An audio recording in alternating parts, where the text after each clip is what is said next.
Bonjour et bienvenue dans l'invité de l'économie. Je reçois Kevin Vessière, fondateur du Football Club Geopolitics, un média consacré à la géopolitique du sport et auteur d'un livre paru chez Max Milo Éditions intitulé Planète Rugby, 50 questions géopolitiques.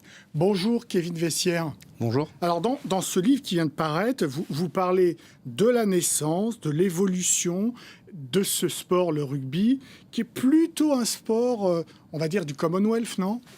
Oui, c'est ça, c'est plutôt un sport britannique, donc, qui est né comme le football dans des territoires britanniques et qui a été quand même coopté aussi par les nations historiques que sont l'Angleterre, l'Irlande, l'Écosse et le Pays de Galles. Et c'est vrai qu'il y a toujours cette connotation britannique, on peut le voir à travers les équipes de cette Coupe du Monde où aussi la Nouvelle-Zélande, l'Afrique du Sud et l'Australie font partie des favoris. Ouais. Alors, c'est la 10e Coupe du Monde, hein, la 2e organisée en France ou peut-être La 2e, oui, ouais, après c'est 2007. Ça. Pour autant, est-ce qu'on peut parler de mondialisation de ce sport ? Vous donnez des chiffres qui sont intéressants. Vous dites qu'il y a 26 pays qui ont participé sur les 10 dernières éditions, alors que pour le foot, c'est 80 pays pour 21 éditions. Oui, c'est ça. Après, la Coupe du Monde de football, comme vous l'avez rappelé, la première édition a eu lieu en 1930. Donc, il y a une histoire plus longue. Ouais. Mais c'est vrai que cette mondialisation du rugby, elle est incomplète du fait de l'histoire du rugby qui a eu du mal à s'internationaliser parce que ça a été finalement un sport qui a été gardé par les nations britanniques et qui ne voulait pas de tournoi international. Ah, c'est eux qui ne voulaient pas exporter ce sport ou... Oui, tout à fait. Oui. Mais c'était quoi leur raison ? Dans l'histoire du rugby, il y a un certain côté préserver les valeurs, les traditions du rugby. On le retrouve à travers en fait, le fait que le rugby est devenu un sport professionnel seulement en 1995. Comparé à d'autres sports, c'est quand même relativement tardif. Ouais. Et ensuite, oui, il y a eu ces premières Jeux Olympiques et Coupe du Monde en plus télévisées au début des années 1960.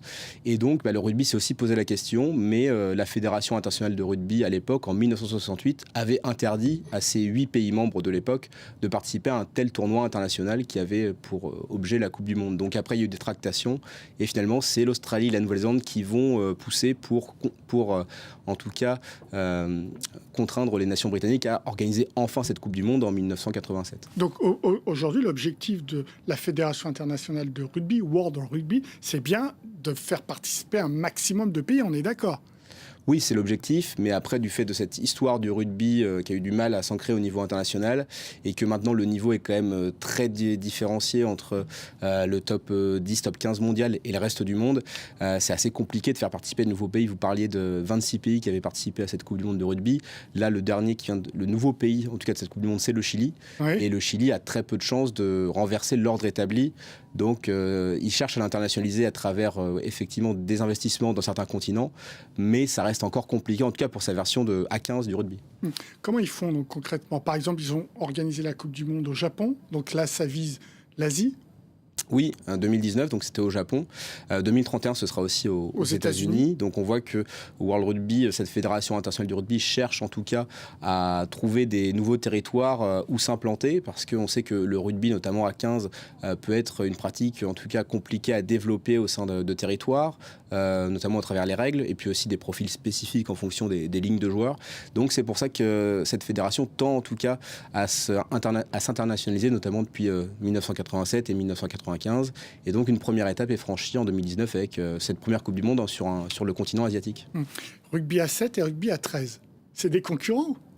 On ne peut pas vraiment parler de concurrence, même si l'histoire du rugby à 13, finalement, c'est cette question que je vous rappelais de l'amateurisme, professionnalisme. Ouais. Au début du XXe siècle, il y a des joueurs qui vont vouloir être rémunérés pour jouer au rugby, notamment du fait que... Et donc, ils créent le rugby à 13. Ils créent le rugby à 13 du fait que c'était plutôt des classes populaires et qu'il n'y avait pas de temps pour le pratiquer, donc ils voulaient être rémunérés. Donc la naissance du rugby à 13. Rugby à 7 qui est né aussi au début du XXe siècle, notamment en Écosse, pour avoir un format de compétition où on pouvait enchaîner plus de matchs, ouais. Où on pouvait finalement le pratiquer à plusieurs.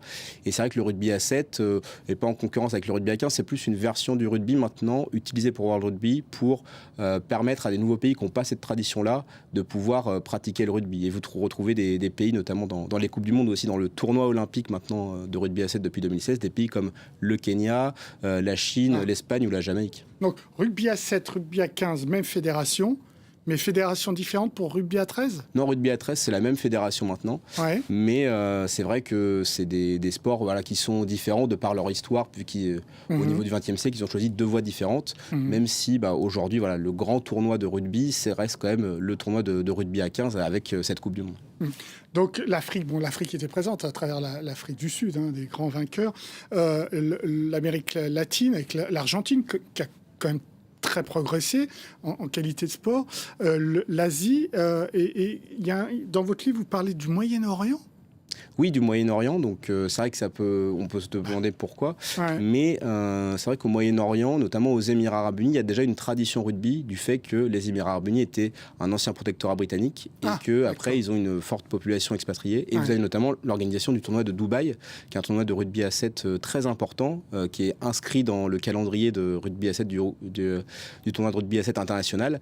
Et cela depuis 1999, et aujourd'hui vous avez plus de 80 000 même spectateurs qui sont présents. Donc c'est vrai que c'est un tournoi important. Par contre, après, il y a cette volonté d'organiser des matchs, notamment le Qatar qui veut organiser des matchs de Coupe d'Europe de rugby sur son territoire, dans ses stades. Et aussi l'Arabie Saoudite qui regarde ça d'un œil intéressé, mais ces nations-là ont encore du mal à l'incarner, notamment à travers des équipes de rugby à 7 et encore plus difficile de rugby à 15 parce qu'il faut une certaine tradition du rugby que n'ont pas eu encore ces nations. Donc la stratégie, c'est la Coupe du Monde, de l'implanter dans des zones où elle ne l'était pas avant, mais c'est aussi d'élargir, par exemple, le grand tournoi des 6 nations en y intégrant d'autres nations ? Alors ça va être plus compliqué parce que il y a ce tournoi des 6 nations, donc qui est quand même ancien. Au début, vous aviez un tournoi avec 4 nations créé en 1886 avec les 4 nations historiques britanniques, Angleterre, Pays de Galles, Écosse, Irlande. Après, la France a été exceptionnellement invitée en 1910 parce que les Britanniques ont dit en France on sait un peu jouer au rugby, on va vous inviter. Et après, il faudra attendre 2000 pour voir l'Italie rejoindre ce tournoi. Donc là, on a le tournoi des 6 nations. Mais après, vous avez d'autres échelons de rugby européen au niveau des nations. Vous avez notamment la Géorgie, la Roumanie. Mais c'est 2 compétitions qui sont totalement décorrélées. Vous n'avez pas de promotion relégation. Et pour intégrer en fait ce tournoi de destination, il faut un vote des membres pour intégrer un nouveau pays. Donc c'est pour ça que on n'en est pas encore là, même si, comme je l'évoque dans le livre, le cas de l'Afrique du Sud peut encore questionner. Ça rapporte d'organiser une Coupe du Monde ? Oui, ça rapporte en tout cas comme tout grand événement sportif international qu'on organise sur son territoire. Après, c'est compliqué en tout cas de le mesurer parce que finalement... Il y a l'étude de Deloitte qui parle entre 2 et 2,5 milliards d'euros. Oui, vous faites bien rappeler cette étude, mais cette étude a été réalisée en 2017, à l'époque où la France a obtenu cette Coupe du Monde et où il y avait des rapports qui étaient faits, notamment pour promouvoir cette Coupe du Monde, pour en tout cas convaincre les autres partenaires que cette Coupe du Monde devait être organisée en France face à la concurrence de l'Afrique du Sud. Mais ça reste encore très compliqué à mesurer, surtout que depuis, il y a eu la crise Covid qui est passée par là. Et c'est vraiment des effets qu'on peut mesurer sur le très long terme. On repense notamment aux JO de Londres où finalement, c'était des jeux très bénéfiques pour Londres, mais on a pu le mesurer qu'au bout de 8 ans derrière. Donc là, ça va être bénéfique sur le long terme. À court terme aussi, puisqu'il y a environ 400 000, 450 000 visiteurs qui vont venir pour cette Coupe du Monde de rugby en France. Donc ce sera un événement qui sera de toute façon, on va dire, bénéficiaire, même si cette question, en tout cas, du budget est de plus en plus importante au niveau de l'organisation de ces événements. Est-ce qu'on va vers une footballisation, d'un point de vue économique, du rugby, avec des joueurs de plus en plus chers, des mercatos, etc. Alors on en est encore loin, mais même si ça tend... Très loin. On est quand même très loin. Pour quelques chiffres, le capitaine de l'équipe de France, Antoine Dupont, il touche environ 600 000 euros par an, alors qu'un Kylian Mbappé touche 60 millions d'euros par an. Et puis on a pu voir que des Neymar ou des Benzema qui avaient rejoint l'Arabie Saoudite, ce serait 200 millions d'euros par an. Donc on est encore très loin, mais ça tend à évoluer, notamment depuis 1995. Et puis avec ces perspectives de droit TV où on vend en fait les compétitions pour qu'ils soient regardés, des clubs qui se structurent, qui se professionnalisent de plus en plus, avec des budgets de plus en plus importants et une certaine obligation de résultat du fait de ces enjeux économiques. Donc il y a une certaine footballisation, marchandisation du rugby qui s'opère, mais on sent que le rugby veut toujours préserver en tout cas ses valeurs, donc il joue en tout cas un entre-deux. Donc le stade d'introduire des fonds d'investissement comme dans le football, dans le rugby, on n'y est pas encore. On y est en tout cas pour le tournoi des 6 nations, où il y a le fonds d'investissement CVC qui s'est introduit dedans. Donc ça tend en tout cas à évoluer. Et puis comme je vous l'ai rappelé, le Qatar aussi cherche à organiser même des matchs de Coupe d'Europe de rugby sur son territoire. Donc c'est des pratiques qu'on peut revoir en football. Donc ça Mais c'est profitable d'investir dans le rugby ? Ah oui, c'est profitable puisque... Parce que les clubs, est-ce qu'ils s'en sortent vraiment en France, en Angleterre et ailleurs? Alors là, c'est vrai que depuis la crise Covid-19, on a pu voir notamment en Angleterre où il y a beaucoup de clubs qui ont déposé le bilan parce qu'ils n'ont pas vu... De clubs pro. De clubs pro, oui, tout à fait. Vous avez les London Irish ou les Wasps, qui sont des clubs historiques, qui ont remporté des championnats, même des Coupes d'Europe, et qui ont dû mettre la clé sous la porte. Alors qu'en France, donc le top 14, qui est aujourd'hui la plus grande ligue mondiale de clubs de rugby... Ah oui, c'est en France et pas en Angleterre. Non, oui, effectivement, notamment, quand vous regardez les effectifs, c'est beaucoup de joueurs internationaux, et avec des clubs comme le Stade Toulousain, vous avez quand même une marque club aussi très importante, et les clubs en France se sont mieux sortis, notamment du fait du soutien de l'État, et donc vous avez en tout cas des clubs qui sont en tout cas plus sereins financièrement, mais c'est vrai que pour compléter leur budget au-delà de la partie sponsoring, il y a cette dynamique de vendre en tout cas cette compétition et de faire en sorte, avec les audiences qui vont derrière, de générer toujours plus de revenus. Professionnalisation également des joueurs en Afrique ou pas ? Ça tend en tout cas à évoluer, même si ça reste encore à un niveau essentiellement amateur. Après, pour d'autres pays émergents du rugby, ce qui se passe, c'est que peut y avoir la création parfois de championnats amateurs semi-pro, de création parfois aussi d'une seule et même équipe au niveau d'un pays pour que les joueurs jouent ensemble. Ou alors même exporter certains talents pour qu'ils puissent en tout cas mettre leurs talents à profit dans des échelons un peu inférieurs, notamment du rugby français. Et en Afrique, les cas les plus intéressants, c'est celui du Kenya notamment, qui s'est pas mal développé, et aussi celui de l'Algérie, puisque l'Algérie, c'est une équipe... Tout à fait, il y a une équipe d'Algérie. La fédération a été créée assez récemment en 2015.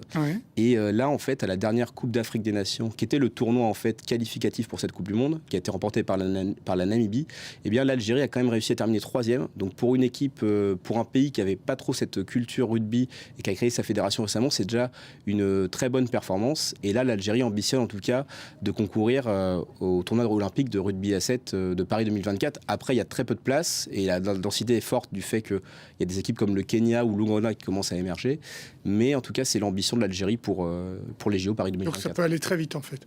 Ça peut aller très vite, et surtout qu'en rugby à 7, l'ordre mondial du rugby est peut-être moins établi qu'en rugby à 15, notamment pour les tournois olympiques. Les derniers tournois, c'est les Fidji qui ont remporté ce tournoi. C'est pas les Fidji qui vont remporter cette Coupe du Monde de rugby à 15 notamment. Merci beaucoup Kevin Vessière pour vos réponses. L'invité de l'économie est terminé. Évidemment, vous pouvez retrouver cette émission sur france24.com, sur nos réseaux sociaux et sur nos podcasts. Au revoir.